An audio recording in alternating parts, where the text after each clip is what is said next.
When you play the Game of Thrones, Subscribe and like. you die. There is no middle ground.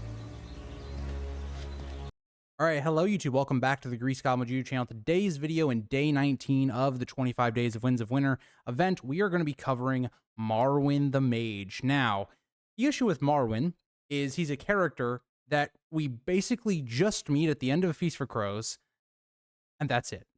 So we don't know a lot about the history of this character. He's very much shrouded in mystery, like so many characters that get introduced in Feast for Crows or Dance, and then we never see them again. Marwyn is such a fascinating, character because he introduces my favorite theory into A Song of Ice and Fire with a Maester conspiracy theory that then gets continued with Barbary Dustin and then really continues in Fire and Blood. But Marwyn the Mage is this interesting character because he believes that he needs to fulfill this role of being a Maester and advising Daenerys. Because a lot of the Maester conspiracy idea, he believes that the Maesters will try to thwart her and manipulate events to take down the dragons and all that stuff, which I do believe is definitely a thing. I don't know if that's their main priority right now, given the world is still at a civil war with Young Griff, the North divided, Cersei on the throne. I don't know if that's their main concern, but I do think, Marwyn is smart to give her advice, given the fact that, Maester Aemon dies. Maester Aemon's dying wish is basically for someone to be sent to Daenerys. And, you think about how the Maesters of Westeros would even react to that. Would they care about Daenerys, this character who's bringing back magic, which seems like they're very much against? She's somebody on the other side of the world in Slaver's Bay in this dangerous time where Old Town at this point is about to be under attack, it seems like, from Euron. Even if you were to get past Euron's fleet, you also have some fighting in the Stepstones, Arrayne Waters with a little mini fleet down there as well. You think about all of the different fleets, even in Essos at this time, Victarion's fleet, and the other slaver fleet that's coming to Marine at this time as well. It's a very dangerous trip, but Marwyn is willing to take that gamble. So what do I expect from the character of Marwyn in the Winds of Winter? And the weird part about it is you think about how long that journey is. Now, granted, we don't see him for all of A Dance with the Dragons, but the thing with A Dance with the Dragons and Feast for Crows is that they almost run parallel, but Dance with Dragons maybe goes into the future by maybe a couple weeks, maybe a month, if that. So you got to think, okay, how does Marwyn make this entire journey that took Samwell an entire book? So that's the question. And you got to think, okay, we don't have any POVs around the character of Marwyn, so it's not likely we're going to see him within the first half of Winds of Winter. And I don't even think it would make sense for him to really show up in that first half because of how many characters there are and how bloated, the Marine plot already is.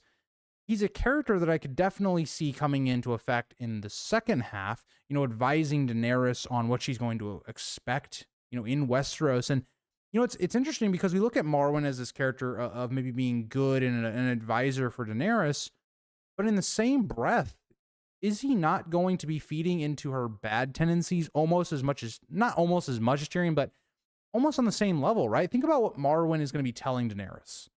You can't trust any of these maesters. You can't trust the people of Westeros. Just feeding into this idea of mistrust that Daenerys is already going to be feeling because of the Marine plot.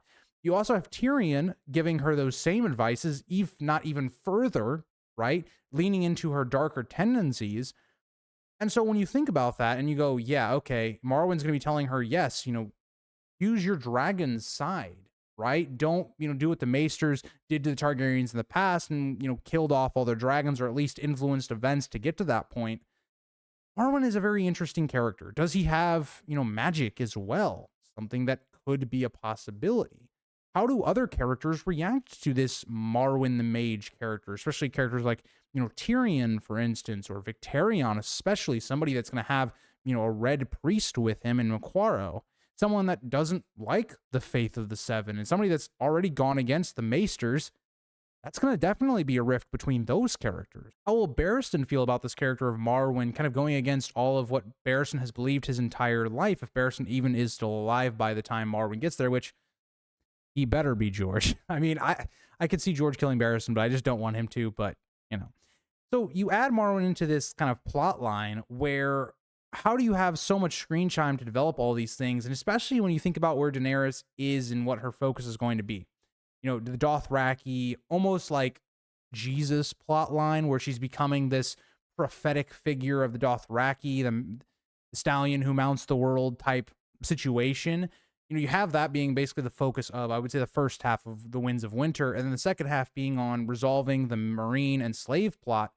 Where does Marwin really fit in that? And that's my biggest like point I have here, is that I love the idea and the character of Marwin from what we've gotten so far, and the things that he, you know, has said that make us recontextualize all of the history we've gotten beforehand, especially Fire and Blood.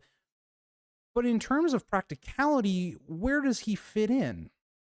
And that's my biggest issue, I think, with the character of Marwin in the Winds of Winter, is that I just don't know if we have room for him. You know, given how many more characters need more screen time, or book time, page time, I should say, than Marwin. And so when I come down to it, I feel like Marwin is a character that isn't the most relevant character until we get to A Dream of Spring. And unfortunately, it seems like we probably will never get that book. And so Marwin kind of lands in this weird spot. Because if you think about Daenerys and her meeting characters, what's going to take priority? Victarion, the person who's going to be basically the captain of her fleet, it would assume, or at least the person delivering her these ships. You have Tyrion, you know, one of the main characters of Song of Ice and Fire, and a Lannister who had deep connections to Daenerys' past because of what his family did to her family, all that stuff. Her re-meeting Barristan and all the things that he's done and how Daenerys reacts to those things. You know, her past, you know, Old Bear and Jorah, and how, you know, those two, you know, get on. And you have Maquara. Like, it's just when you start going down the pecking order for this character of Marwin, and you think about the journey he's going to have to go through to even get to Daenerys, he's a character that you almost question why he's there. And that's the one thing I struggle with this character of Marwin, because I just don't know what his real relevance is until we get to, you know, a Dream of Spring.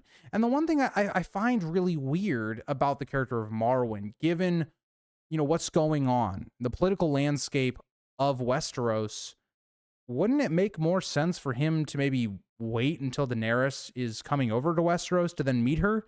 You know, something similar to maybe like this, right? So Marwin maybe stays with Samwell, and then he hears that Daenerys is crossing over to Westeros and likely will land at Dragonstone.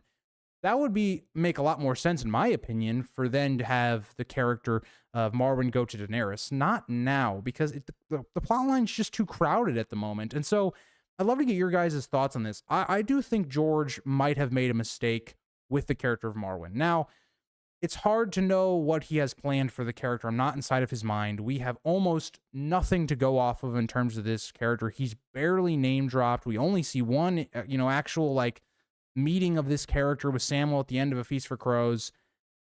I just think it's weird that you don't keep him with Samwell to then, you know, show us more of this character, the plot he's talking about, uncovering it with the character of Marwin, and then, you know, have him go with Daenerys. It just feels like, you know, we're out of place in terms of the timeline, because now you have to have Marwin make this huge journey to Slaver's Bay just to instantly come back.